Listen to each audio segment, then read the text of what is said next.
নমস্কার নমস্কার নমস্কার নমস্কার নমস্কার নমস্কার নমস্কার আপনাদের সবাইকে সবাইকে সবাইকে নমস্কার, সবাইকে অজস্র শুভ কামনা জানাচ্ছি। আমি আপনাদের সৌমিত্র বসু, সবাইকে স্বাগত জানাচ্ছি আজকের এই শরণাগত অনুষ্ঠানে এবং সবাইকে শুভ সকাল জানাচ্ছি।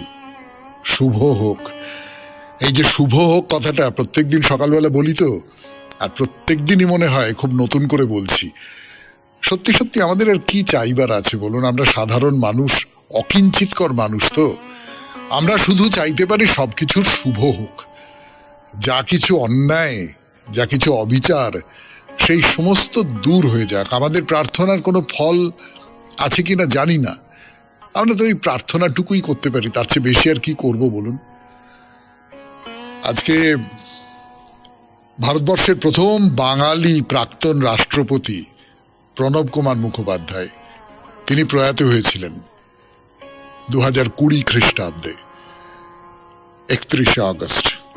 আজকের দিনে বেণীমাধব শীলের পঞ্জিকা অনুযায়ী আজকে 14ই ভাদ্র 1431, ইংরেজির 31শে আগস্ট 2024, শনিবার, ত্রয়োদশী। সূর্যোদয়ের সময় ভোর 5:21, সূর্যাস্তের সময় বিকেল 5:55।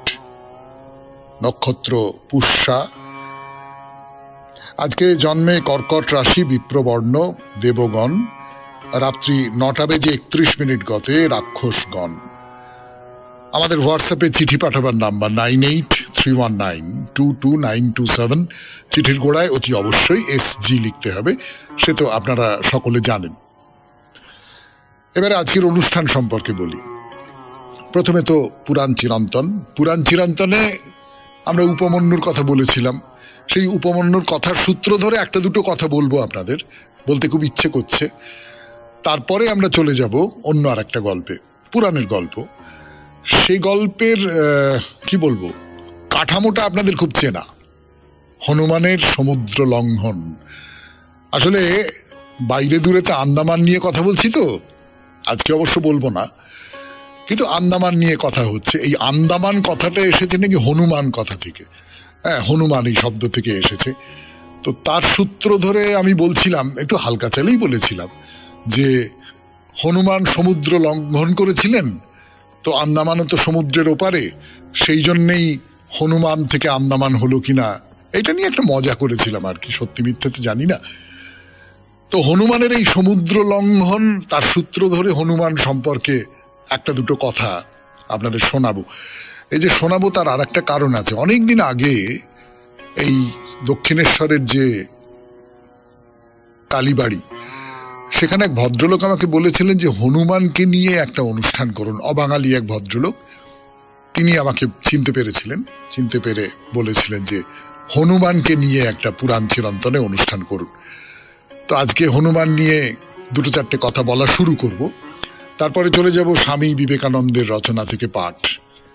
এই পর্যায়ে স্বামীজির একটা বড় লেখা শুরু করব আজকে। লেখাটির নাম বৌদ্ধ ভারত। অসাধারণ লেখা, আমার খুব প্রিয় লেখা। সেই লেখাটা পর্যায়ক্রমে আপনাদের শোনাবো। তারপর কথামৃত থেকে পাঠ। কথামৃতের পর তো আপনাদের চিঠিপত্র পড়ার কথা, কিন্তু ওই গতদিন যা বলেছিলাম, অনিবার্য কারণবশত আপনাদের চিঠিপত্র আজকেও পড়া যাবে না। তার বদলে আমরা মহাপুরুষের কথা আরো একটু বেশি করে শোনাবো, শঙ্করাচার্যের কথা। 92.7 বিগ FM এ শরণাগত অনুষ্ঠানে এখন গান, গানের পর পুরাণ চিরন্তন। আমি আছি আপনাদের সঙ্গে, আপনাদের সৌমিত্র বসু। শ্যামা নামের লাগলো 0.7 বিগ FM এ শরণাগত অনুষ্ঠানে উপমন্যুর গল্প বলেছি আপনাদের। গুরু আয়োধধম্ম কিভাবে তাকে নানান ভাবে প্রায় নিপীড়নই করেছেন বলা যেতে পারে। তাকে তার প্রচন্ড ক্ষুধার্ত, কিন্তু তার একের পর এক তার মুখের খাবার কেড়ে নিয়েছেন। তারপরে কি হয়েছে না হয়েছে সেসব গল্প তো করেছি। এখানে আমি একটা কথা বলি, আয়োধধম্মকে নিয়ে দুটো গল্প বললাম আপনাদের। একটা হচ্ছে আরুণির গল্প, আর একটা হচ্ছে উপমন্যুর গল্প। আরুণির গল্পে আয়োধধম্মকে খুব দয়াবান একজন, প্রায় পিতৃপ্রতিম একজন ঋষি বলে মনে হয়, গুরু বলে মনে হয়। আর উপমন্যুর ক্ষেত্রে তাকে ভীষণ নিষ্ঠুর বলে মনে হয়। আমার নিজের কিরকম মনে হয় যে প্রাচীনকালে যে গুরুরা, মানে গুরুগৃহে থেকে ছেলেরা লেখাপড়া শিখত, সেই গুরুরা একই সঙ্গে ভীষণ স্নেহশীল ছিলেন, আবার কোনো কোনো গুরু খুব নিষ্ঠুরও ছিলেন। এই গুরু চরিত্রের দুটো রূপ একই সঙ্গে হয়তো একই মানুষকে দিয়ে প্রকাশ করা হয়েছে পুরাণের গল্পের মধ্যে। অসম্ভব স্নেহশীল এবং অসম্ভব নিষ্ঠুর। আজকের দিনেও তো সেই রকম করেই গুরুদের দেখা যেতে পারে, মাস্টারমশাইদের দেখা যেতে পারে, তাই না? যাই হোক, এইটুকু বলে নিয়ে এবার হনুমানের কথা বলি। হনুমান, তার জন্ম হয়েছে, তার বাবা পবনদেব। তারপরে বাবা ওই পবনদেব বা বায়ু, হনুমান তার মতোই খুব দ্রুতগামী। তো একদিন সকালবেলা ঘুম ভেঙে দেখেন যে আকাশে লাল রঙের সূর্য। তো হনুমানের মনে হলো যে বাহ, দারুণ তো দেখতে ফলটা। মানে তখনও পর্যন্ত সূর্য চন্দ্র এই সমস্ত নিয়ে জ্ঞানগম্য হয়নি, একেবারে বাচ্চা ছেলে, তো ফল বলে মনে করেছেন। এবং ফলটা দেখতে খুব ভালো। সূর্যকে যদি ফল হিসেবে দেখেন, টুকটুকে লাল, ভীষণ সুন্দর। তো দেখেই খুব লোভ হয়েছে, খাবার ইচ্ছে হয়েছে। তো যেমন ভাবা তেমনি কাজ, হুশ করে লাফ দিলেন তিনি, একেবারে সূর্যের দিকে চলে যাচ্ছেন। দেবরাজ ইন্দ্র ব্যাপারটা দেখেছেন। তিনি দেখলেন এ তো মহাবিপদ। হ্যাঁ, আরে কি সর্বনাশ, সূর্যের প্রখর তাপ সম্পর্কে কোনো ধারণাই নয় তো এর। আর একটু কাছে গেলেই তো এবার পুড়ে ছাই হয়ে যাবে। এই অজ্ঞান মূর্খ বাচ্চা, যেভাবে হোক একে আটকাতে হবে। কিন্তু কিভাবে আটকানো যায়, কিভাবে আটকানো যায়? তো তাড়াতাড়ি আটকাবার জন্যে তিনি একটা বজ্র ছুঁড়ে দিলেন হনুমানের দিকে। আর সেই বজ্রটা সোজা গিয়ে লাগলো হনুমানের বাম হনুতে। প্রচন্ড আঘাতে হনুমান আবার ঘুরতে ঘুরতে ঘুরতে ঘুরতে ঘুরতে ঘুরতে মাটিতে পড়লেন। তখন তার অবস্থা খুব করুণ, প্রায় অর্ধমৃত বলা যেতে পারে। তারপরে কি হলো শুনছেন পুরাণ চিরন্তন হনুমানের কথা 92.7 বিগ এফএম এ শরণাগত অনুষ্ঠানে। ফিরে আসছি গানের পর। যা বলছিলাম আপনাদের, গানের আগে 92.7 বিগ এফএম এ শরণাগত অনুষ্ঠানে হনুমান তো ঘুরতে ঘুরতে ঘুরতে ঘুরতে ঘুরতে ঘুরতে ধাম করে এসে পড়লেন মাটিতে। ছোট্ট হনুমান, শিশু হনুমান, প্রায় অর্ধমৃত, বজ্রের আঘাত, সে তো সাংঘাতিক ব্যাপার। তো পবনদেব দৌড়ে এসেছেন, কি হলো কি হলো কি হলো, দেখেন এইরকম একটা অবস্থা। তো তাড়াতাড়ি কোলে করে একটা গুহার মধ্যে প্রবেশ করলেন। বাবা তো সেখানেই তিনি হনুমানের শুশ্রূষা করতে লাগলেন। এখন ছেলের সেবা শুশ্রূষা করছেন, ছেলেকে সারিয়ে তোলবার চেষ্টা করছেন, নানানভাবে এসব করছেন। ফলে গোটা পৃথিবীতে বায়ু চলাচল সব বন্ধ হয়ে গেল। আর বায়ু চলাচল যদি বন্ধ হয়ে যায় তাহলে কি কাণ্ড হতে পারে সে তো আপনারা বুঝতেই পাচ্ছেন। বায়ু বন্ধ হয়ে যায় মানে গরমকালে বাতাস চলাচল বন্ধ হয়ে গেলে বা কমে গেলেই আমাদের ওরে হরে ওরে হরে আর পারি না রে এইরকম করতে থাকি। আর সম্পূর্ণভাবে বায়ু বন্ধ হয়ে গেছে, তো সকলে তো নাভিশ্বাস উঠে গেছে, সর্বনাশ, সৃষ্টি বোধহয় ধ্বংস হয়ে যাবে। তো সবাই তো দল বল বেঁধে ছুটলো যার কাছে সব সময় যায়, সেই ব্রহ্মার কাছে। গিয়ে বলল যে কিছু একটা করুন, কিছু একটা করুন পিতামহ ব্রহ্মা। আরে বায়ু তার স্বাভাবিক কাজকর্ম সমস্ত শিখিয়ে তুলে দিয়েছে, কি করব, পৃথিবী তো ধ্বংস হয়ে যাবে, আপনি কিছু একটা ব্যবস্থা করুন। তো ব্রহ্মা বললেন, ও বাবা, তাই তো, এ তো সাংঘাতিক ব্যাপার, চলো চলো চলো চলো চলো চলো। তাড়াতাড়ি ছুটে গেলেন সেই গুহায় ব্রহ্মা। গিয়ে দেখলেন যে হনুমান বজ্রের আঘাতে তার হনু ভেঙে গেছে, তিনি এরকম প্রায় মৃতবৎ পড়ে রয়েছেন, আর পবনদেব তার শুশ্রূষা করছেন। তো ব্রহ্মা বললেন যে ছি ছি ছি ছি ছি ছি, এই বাবা, এইটুকু একটা বাচ্চা, এর যদি এইরকম, না না না না, আমি ঠিক করে দিচ্ছি, আমি ঠিক করে দিচ্ছি, পবনদেব সরো, আমি ঠিক করে দিচ্ছি বলে আদর করে হনুমানের গায়ে হাত বুলিয়ে দিলেন। তা হনুমান সঙ্গে সঙ্গে জেগে উঠলেন, একদম স্বাভাবিক, যেন সবে ঘুম থেকে উঠলেন আর কি।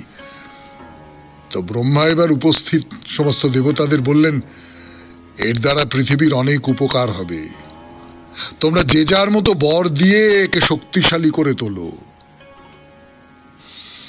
আজকে এই পর্যন্তই থাক। 92.7 বিগ এফএম এ শরণাগত অনুষ্ঠানে শুনছেন হনুমানের কথা। আমি আপনাদের সৌমিত্র বসু বললাম। এরপর স্বামী বিবেকানন্দের রচনা থেকে পাঠ, রচনার নাম বৌদ্ধ ভারত।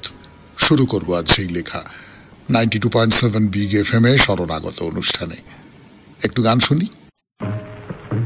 92.7 বিগ এফএম এ শরণাগত অনুষ্ঠানে শুনছেন স্বামী বিবেকানন্দের রচনা থেকে পাঠ, রচনার নাম বৌদ্ধ ভারত। এই বক্তৃতাটি স্বামীজি দিয়েছিলেন পাসাডোনা, ক্যালিফোর্নিয়ায় শেক্সপিয়ার ক্লাবে 2রা ফেব্রুয়ারি 1900 সালে। তার বাংলা অনুবাদ বলা বাহুল্য। শুরু করে পড়া। আজ সন্ধ্যায় বৌদ্ধ ভারত আমাদের আলোচ্য বিষয়।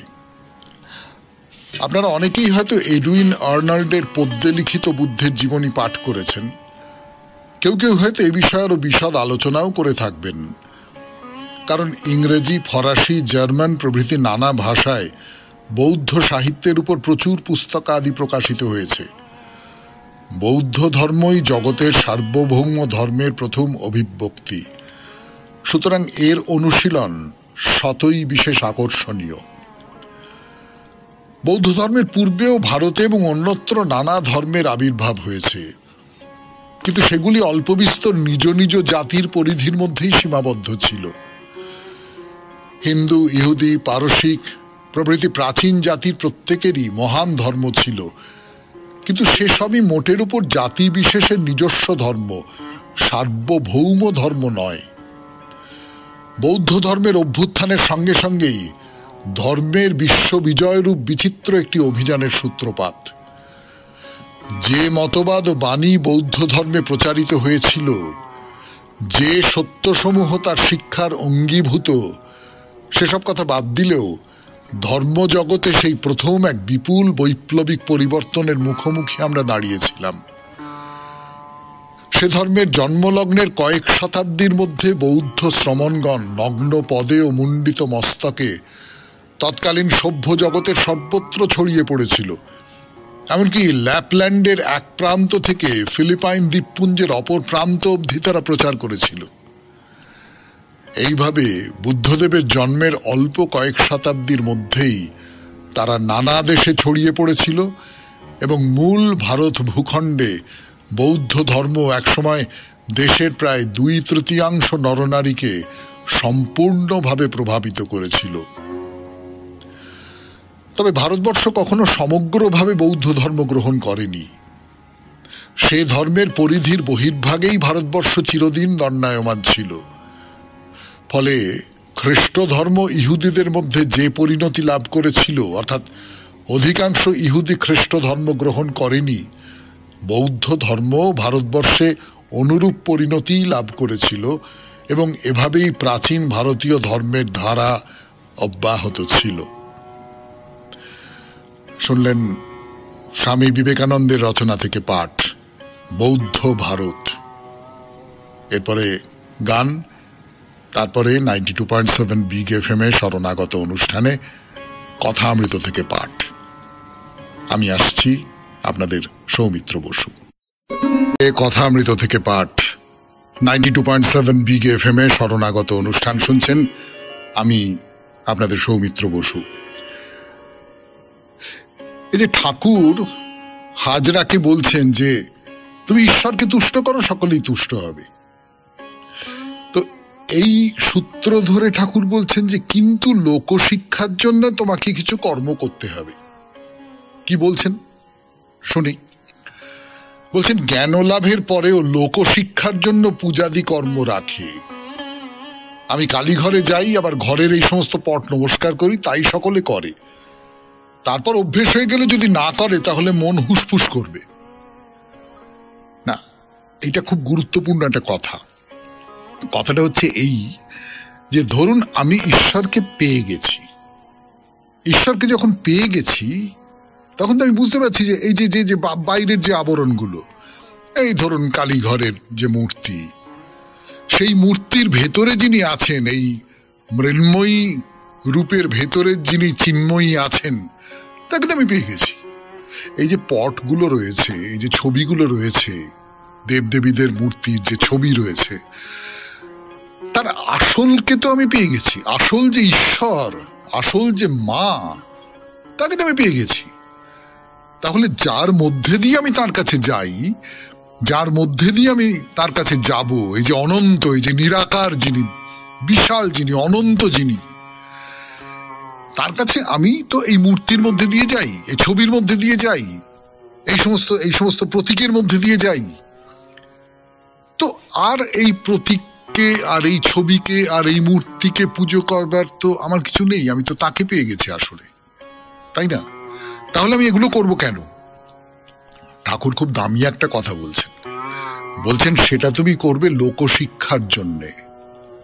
তুমি একটা উপলব্ধির জায়গায় পৌঁছে গেছো, খুব ভালো, কিন্তু তোমার দিকে যারা তাকিয়ে আছে, তোমাকে যারা দেখছে, তোমাকে যারা অনুসরণ করছে, তারা তো আর তাকে পায়নি, তারা তো সেই সচ্চিদানন্দকে পায়নি, তারা তো সেই যে চূড়ান্ত অনন্ত পরম তাকে পায়নি।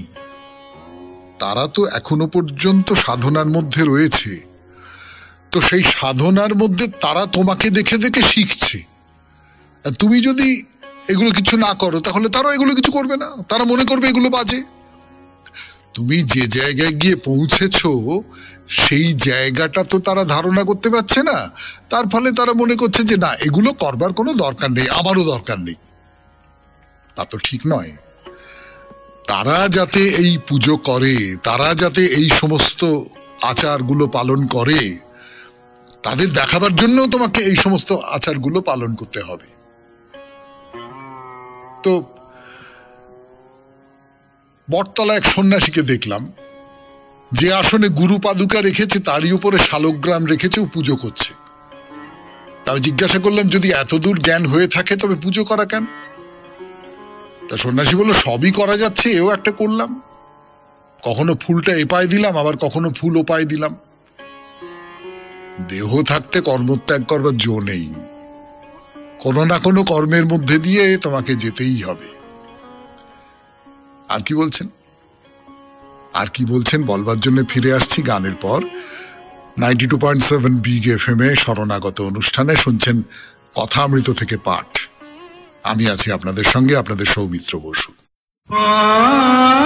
92.7 বিগ এফএম এ শরণাগত অনুষ্ঠানে আমি আছি আপনাদের সঙ্গে, আপনাদের সৌমিত্র বসু।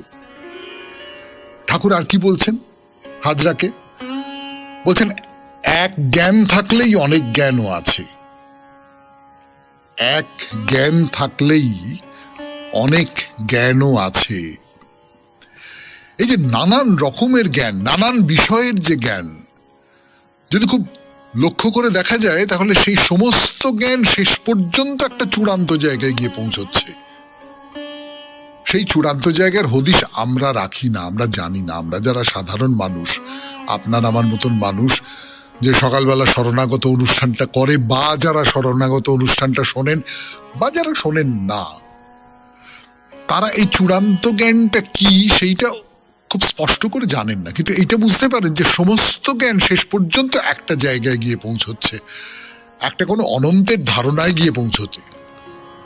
আমি সবটা জানতে পারি না, জানতে জানতে জানতে জানতে জানতে জানতে একটা সময় গিয়ে আমাকে এক ধরনের একটা অনন্তকে স্বীকার করে নিতে হয়।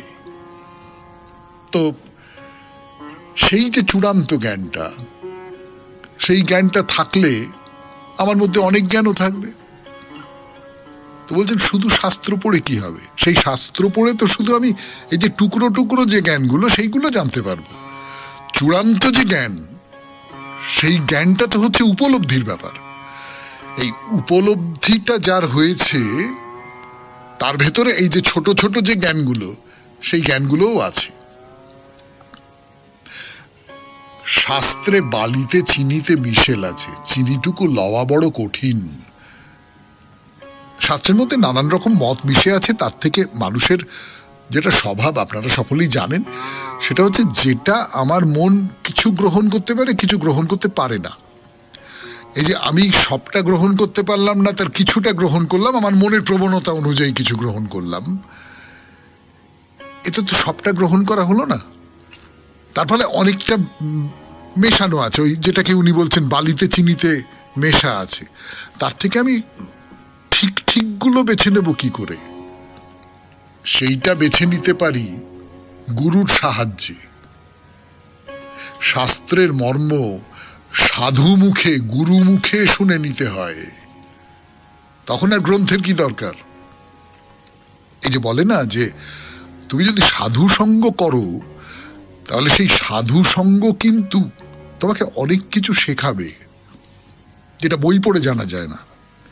জীবন তোমাকে অনেক কিছু শেখাবে।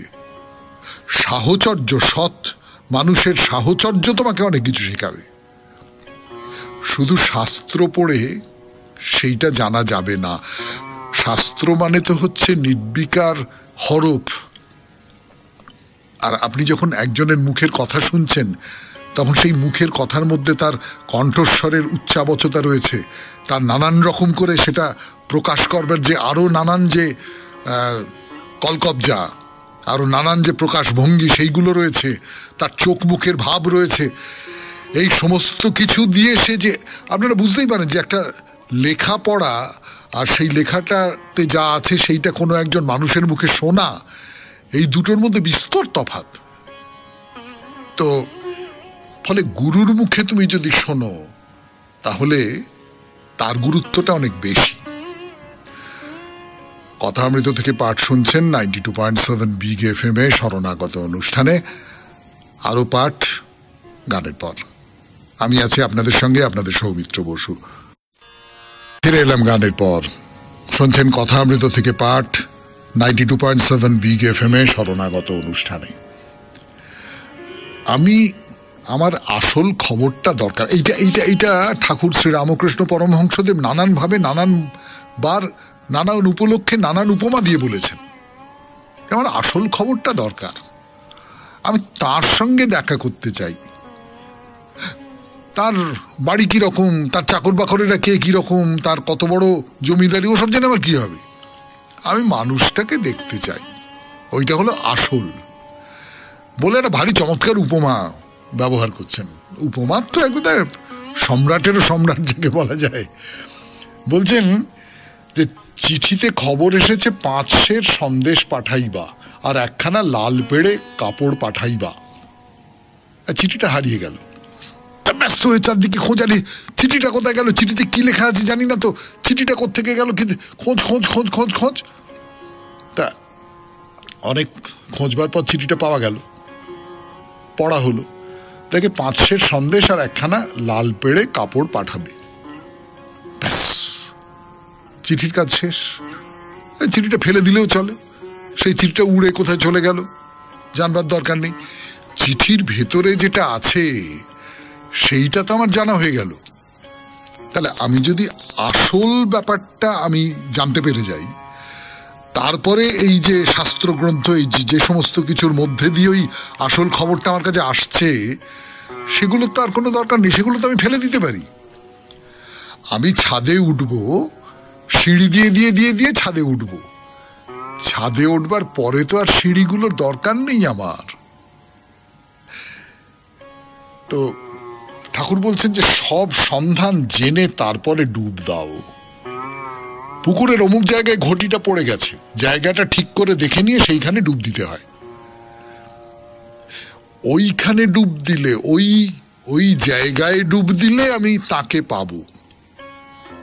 জায়গাটা বেছে নাও, সেই জায়গাটা বেছে দেবেন তোমাকে তোমার গুরু, সাধু সঙ্গ তোমাকে বলে দেবে ওই হলো তোমার জায়গা, ওই জায়গাটা বেছে নাও, তারপর সেখানে তুমি ডুব দাও। যে কোনো জায়গায় ডুব দিও না, জায়গাটা নির্দিষ্ট করে নিতে হবে তোমাকে। শুনলেন কথামৃত থেকে পাঠ 92.7 বিগ এফএম এ শরণাগত অনুষ্ঠানে। এরপর গানের পর শঙ্করাচার্যের কথা। আমি আছি আপনাদের সঙ্গে, আপনাদের সৌমিত্র বসু। ফিরে আসছি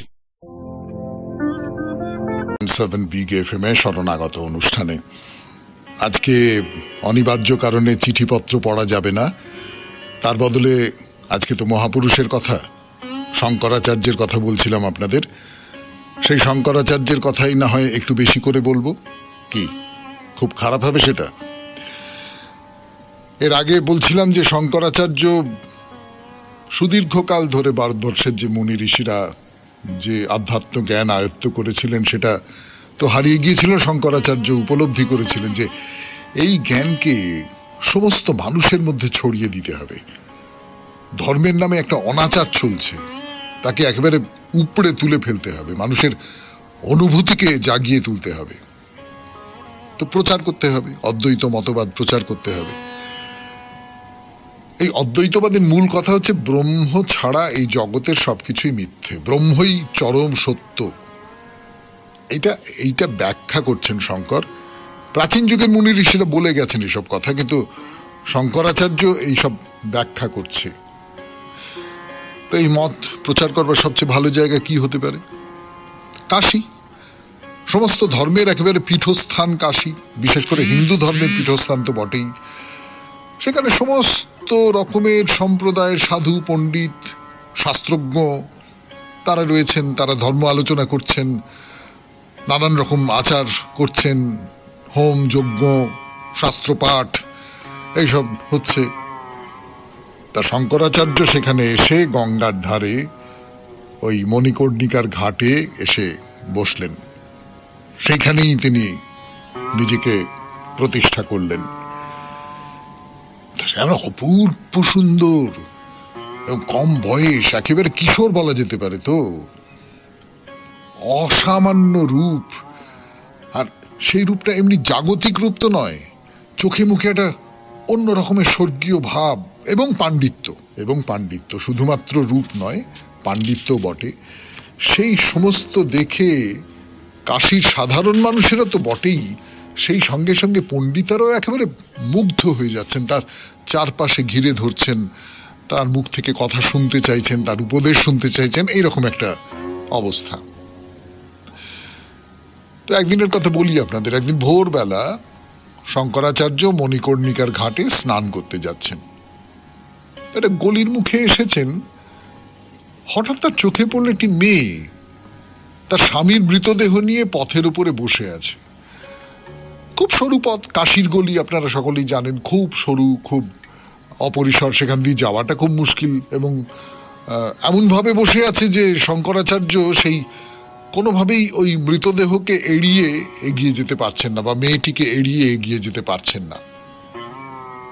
তো স্বভাবতই শঙ্করাচার্য মেয়েটিকে বললেন যে তুমি ওটা একটু পথের পাশে সরিয়ে রাখো, আমি যাব। তো মেয়েটা শঙ্করাচার্যের দিকে তাকিয়ে বলল যে মুনিবর, আপনি তো প্রচার করেন যে শক্তিহীন ব্রহ্মা জগতের স্রষ্টা, জগতের কর্তা। তা আপনার কথা যদি সত্যি হয় তবে এই শক্তিহীন শবদেহকে সরে যেতে বলুন না, সে নিজেই সরে যাবে। শুনছেন 92.7 বিগ এফএম-এ শরণাগত অনুষ্ঠান, মহাপুরুষের কথা। আরো কথা, শঙ্করাচার্যের কথা বলবার জন্য ফিরে আসছি। তারপরে কি হলো, সেই শবদেহকে সরিয়ে দিতে বলল মেয়েটি, কি হলো তারপর সেটা বলবার জন্য ফিরে আসছি গানের পর। ওটাকে তাহলে আপনি সরে যেতে বলুন, আপনি তো ব্রহ্মা হচ্ছেন জগতের স্রষ্টা, জগতের কর্তা, তাহলে ও নিজেই সরে যাবে। মেয়েটার এই কথা শুনে শঙ্করাচার্য একেবারে স্তম্ভিত হয়ে গেলেন। তিনি উপলব্ধি করলেন যে ব্রহ্ম হচ্ছেন নিয়ন্তা, আর আদ্যাশক্তি বিশ্বজগতের সৃষ্টি স্থিতি ধ্বংসকারিণী। সর্বভূতে সর্বজীবে যেমন ব্রহ্মের উপস্থিতি, তার প্রতিটি কাজের পেছনে রয়েছে তেমনি এক মহাশক্তি। এইটা একটা উপলব্ধি হলো শঙ্করাচার্যের, এবং তার মনে হলো যে না না না না না না শুধু অদ্বৈতবাদ না, এই অদ্বৈত এবং দ্বৈত, এই দুই মতবাদ একই সঙ্গে প্রচার করতে হবে। এইরকম করে জীবনের নানান অভিজ্ঞতার থেকে শঙ্করাচার্য তার রসদ সংগ্রহ করছিলেন, তার ধর্ম ভাবনা যাকে বলে সেইটা পরিপূর্ণ হয়ে উঠছিল। আরেক দিনের কথা বলি, পাহাড়ি জায়গা, সেই পাহাড়ের মধ্যে খুব সরু গিরিপথ। এমন সময় তার সামনে সেই যে সরু রাস্তা, সেখানে একজন চণ্ডাল এসে দাঁড়ালো, সঙ্গে 4টে কুকুর। এবং শঙ্করাচার্যের মনে ছিল আমি উচ্চবর্ণীয়, আমি ব্রাহ্মণ, আমি পণ্ডিত, আমি বিদ্বান, আমি জ্ঞানী। এই চণ্ডাল মানে তার সম্পর্কে একটা ঘৃণা ছিল, এরা অস্পৃশ্য, এইরকম একটা মনোভাব ছিল শঙ্করাচার্যের মধ্যে। চণ্ডালকে বললেন যে এই যাও যাও যাও যাও, পথ থেকে সরে দাঁড়াও। চণ্ডাল একটা আশ্চর্য জবাব দিল। সে বলল, তুমি কাকে সরে যেতে বলছো? আমার দেহকে না আমার আত্মাকে? আত্মা সর্বব্যাপী, আত্মা নিষ্ক্রিয়, শুদ্ধ স্বভাব। হ্যাঁ, দেহ জড়, দেহ চলন শক্তি রহিত, দেহ তো সরতে পারে না। তোমার দেহের সঙ্গে তো আমার দেহের কোনো পার্থক্য নেই। যদি পার্থক্য থাকে তাহলে তোমার ব্রহ্মতত্ত্বের এক এবং অভিন্ন ধারণা মিথ্যে হয়ে যায়। যে প্রকৃত জ্ঞানী তার কাছে তো ব্রাহ্মণ আর চণ্ডালে কোনো ভেদ থাকা উচিত নয়। এই চণ্ডালের কাছ থেকেই একটা অদ্ভুত জ্ঞান পেলেন শঙ্করাচার্য।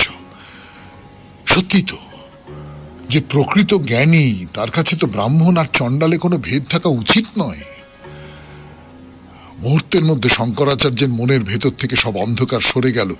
মুহূর্তের মধ্যে এই অস্পৃশ্যতা সম্পর্কে তার যে ধারণা, চণ্ডাল নীচ জাতি, নীচ কর্ম করে, নীচ কর্ম উচ্চ কর্ম, এই সম্পর্কে তার যে ধারণা, সেই সমস্তটা সরে গেল। 92.7 বিগ FM এ শরণাগত অনুষ্ঠানে শুনছেন মহাপুরুষের কথা। আমি আছি আপনাদের সঙ্গে, আপনাদের সৌমিত্র বসু। আরো কথা বলবার জন্য ফিরে আসছি, একটু গান শুনে নি। শেষ কথা শুরু শঙ্করাচার্যের কথা, মহাপুরুষের কথা। এই পর্যায়ে শঙ্করাচার্যের কথা শোনাচ্ছি আপনাদের, আমি আপনাদের সৌমিত্র বসু। এই কাশীতে এসে অধিষ্ঠান করছেন শঙ্করাচার্য। কাশী তো ছিল ভারতবর্ষের সমস্ত যেসব সম্প্রদায় আছে তাদের মিলন ক্ষেত্র বলা যেতে পারে। এবং তাদের বৈষ্ণব, শাক্ত, শৈব, এরকম এরকম অজস্র অজস্র সব সম্প্রদায় আছে, তো অজস্র ভাগ আছে। এবং এই এতগুলো ভাগ আছে, তাদের মধ্যে নানান রকমের মতাদর্শগত বিরোধ আছে। বৈষ্ণবদের সঙ্গে শাক্তদের বিরোধের কথা তো আমরা সকলে জানি, এরকম সব বিরোধ আছে। কিন্তু হিংসা ছিল না, রক্তপাত ছিল না। এবং নানান রকমের সংস্কারের বেড়া জালে আবদ্ধ হলেও নানান অন্য অন্য ধর্ম যারা অবলম্বন করেছেন তাদের সম্পর্কে একটা সহনশীলতা ছিল। তা শঙ্করাচার্যের খ্যাতি আস্তে আস্তে আস্তে আস্তে চারদিকে ছড়িয়ে পড়ছে। অনেক সব শাস্ত্রজ্ঞ, পণ্ডিত, জ্ঞানী মানুষ তার কাছে আসছেন, তার উপদেশ শুনছেন। এবং শঙ্করাচার্য প্রত্যেকের কথা খুব মন দিয়ে শোনেন। মানে যারা পণ্ডিত লোক হন তাদের মধ্যে অনেকে, সকলের কথা আমি নিশ্চয়ই বলবো না, অনেকে অন্যের কথা শুনতে চান না। তাদের ভেতরে ভেতরে এরকম একটা বোধ থাকে, একটা ধারণা থাকে যে ও কি জানে, ও কি জানে, আরে আমি হচ্ছি অমুক, আমি হচ্ছে তমুক, আমি যেটা বলবো সেটাই তো হবে, ওর কথা শুনবার তো আমার কোনো দরকার। কিন্তু না, শঙ্করাচার্যের বেলায় সেইটা একেবারেই ছিল না। শঙ্করাচার্য খুব মন দিয়ে অন্যের কথা শুনতেন এবং তারপর তাদের যে অভিমত সেটা যুক্তি দিয়ে কাটতেন, যুক্তি দিয়ে সেই সমস্ত অভিমতকে ভুল প্রমাণ করতেন এবং অদ্বৈতবাদ যে শ্রেষ্ঠ সেইটা প্রমাণ করতেন। তো সেই সময় সনন্দন নামে একজন ব্রাহ্মণ, চোল দেশের ব্রাহ্মণ, তো তিনি শঙ্করাচার্যকে দর্শন করে খুব মুগ্ধ হলেন তার তার রূপে, তার গুণে, তার বিদ্যায়, তার পাণ্ডিত্যে, তার জ্ঞানে। তিনি শঙ্করাচার্যের কাছে দীক্ষা গ্রহণ করলেন। এই শঙ্করাচার্য প্রথম দীক্ষা দিলেন এই যে ব্রাহ্মণ যুবক সনন্দন, ইনি হচ্ছেন আচার্য শঙ্করের প্রথম শিষ্য। এর নাম পরবর্তীকালে পাল্টে যায়, পরবর্তীকালে নাম হয় পদ্মপাদ। শঙ্করাচার্যের 4 জন প্রধান শিষ্য ছিলেন, তাদের মধ্যে এই পদ্মপাদ ছিলেন। তার বাইরে ছিলেন সুরেশ্বর, হস্তামলক এবং তোটকাচার্য। তো কাশীর নানান পণ্ডিতের সঙ্গে আলোচনা করেন, তিনি ধর্মবিচার করেন। করতে করতে তার মনে হলো যে এরা পণ্ডিত বলে সমাজে পরিচিত, কিন্তু শাস্ত্র সম্পর্কে এদের অধিকাংশেরই ঠিক ঠিক কোনো জ্ঞান নেই। মানে এরা এরা বেদ, উপনিষদ বা গীতা তার যে ব্যাখ্যা করেন, সেই ব্যাখ্যাগুলো ঠিক ব্যাখ্যা নয়, ভুল ব্যাখ্যা, বিকৃত ব্যাখ্যা। তো বেদান্তের অদ্বৈতবাদের ব্যাখ্যা করে তিনি রচনা শুরু করলেন। তার প্রথম গ্রন্থের নাম হচ্ছে মান্ডুক্যকারিকা। তো এই লিখতে লিখতে তার মনে হলো যে এই যে কাশী, প্রচুর মানুষ, প্রচুর ভিড়, এই এত এত এত গোলমালের মধ্যে খুব মন দিয়ে আমি তো বেদান্তের যে জ্ঞানকাণ্ড তার সহজ সরল ব্যাখ্যা প্রচার করতে চাই, সেইটা কিছুতেই হয়ে উঠছে না। এর জন্য একটা শান্ত, নির্জন, সুন্দর পরিবেশ দরকার। আর তাছাড়া কাশীর জ্ঞানী পণ্ডিত যারা আছেন তারা অনেকেই শঙ্করাচার্যের মতবাদকে শ্রদ্ধা করেন, কিন্তু কিছু ব্রাহ্মণ তার উপর খুব রেগে গেছে। মানে রেগে গেছে তার কারণ শঙ্করাচার্যের বয়স খুব কম। তো প্রথম কথা, বিদ্যায় বুদ্ধিতে জ্ঞানে হেরে গেলে পণ্ডিতেরা সেটা সহ্য করতে পারেন না। তারপর একটা কম বয়সী ছেলে, কিশোর, তার কাছে হেরে যাচ্ছি, এইটা তো একেবারে সহ্য করা অসম্ভব। তারা নানান ভাবে শঙ্করাচার্যের বিরোধিতা করছে, এবং সেই বিরোধিতাটার মধ্যে অনেক নীচতা আছে। সেই বিরোধিতার ব্যাপারটা যে শুধু জ্ঞানের দিক থেকে বিরোধিতা এমনটা নয়। এই সব দেখে শঙ্করাচার্য তার শিষ্যদের নিয়ে বেরিয়ে পড়লেন হিমালয়ের দিকে। এই পর্যন্তই থাক, এরপরে আবার সামনের শনিবার শঙ্করাচার্যের সেই হিমালয় ভ্রমণ এবং তার উপলব্ধির কথা শোনাবো। আজকের মতো তাহলে শেষ করছি শরণাগত অনুষ্ঠান। 92.7 বিগ FM এ শরণাগত অনুষ্ঠানে আপনারা চিঠি লিখবেন। চিঠি কিন্তু চিরকালের জন্য বন্ধ হচ্ছে না, অনিবার্য কারণে হয়তো একদিন দুদিনের জন্য চিঠি পড়া বন্ধ রাখতে হচ্ছে আমাদের, কিন্তু আবার অবিলম্বে আপনাদের চিঠি পড়ার অনুষ্ঠান শুরু হয়ে যাবে। কাজে চিঠি লিখবেন 9831922927 এই নাম্বারে। তাহলে বিদায়, খুব ভালো থাকবেন, আনন্দে থাকবেন। নমস্কার।